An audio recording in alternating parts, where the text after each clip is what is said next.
Hello, I'm Lesley Logan, and today I'm going to use a magic circle to help you connect your arms to your back.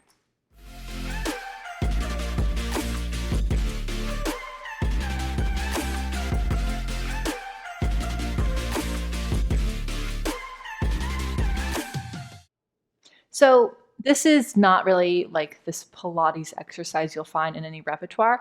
It's just something that I've learned along the way that I like to use when trying to teach people where their arms connect. Because I think it's really easy to do arm choreography and nothing happens. I mean, think about it. Take your arms up and just flop them back. So you could circle your arms like this in Pilates. There's a lot of circles that we do. And you might get tired, but you're not actually going to get very connected, right? But the truth is that a lot of us, when we reach in the roll up, spine stretch forward, open leg rocker, teaser, we reach from where our arms connect to our back. So we reach off our back, right? So it'd be like the same as going shoulders in your ears. Now, it's not to say that having your shoulders be able to elevate like that is a bad thing. It just doesn't always help you get more connected. And I think when you're a more advanced practitioner and you know how to connect to your back and reach from your back and then you reach off your back, that might be fine. But a lot of us never find that connection. So we're just always reaching off of our back, right? So long story short, to say you got to get connected so that you can actually reach your spine longer and not your shoulders to your ears, right? So you take this magic circle and you can sit like I'm sitting here. You can have your feet hang off the Cadillac edge or the front of a reformer. You could be sitting on a bench, right? And your feet could be flat on the floor. That would be fine. Have the circle slightly in front of your shoulder. Be in a spot where your elbow is not locked. It's soft. And then the heel of the hand on the circle, not the fingertips, right?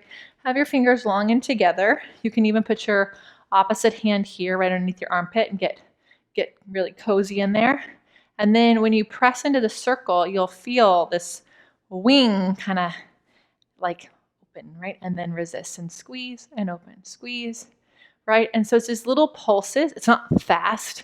We don't want the circle to push our arms up, but we do want to feel where this arm connects.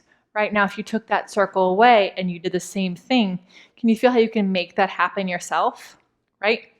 So if you do both sides, you should do both sides. When you do both sides, you may find that one connects more than the other.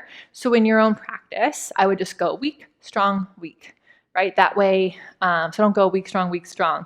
Just 3 sets, go weak, strong, weak, right?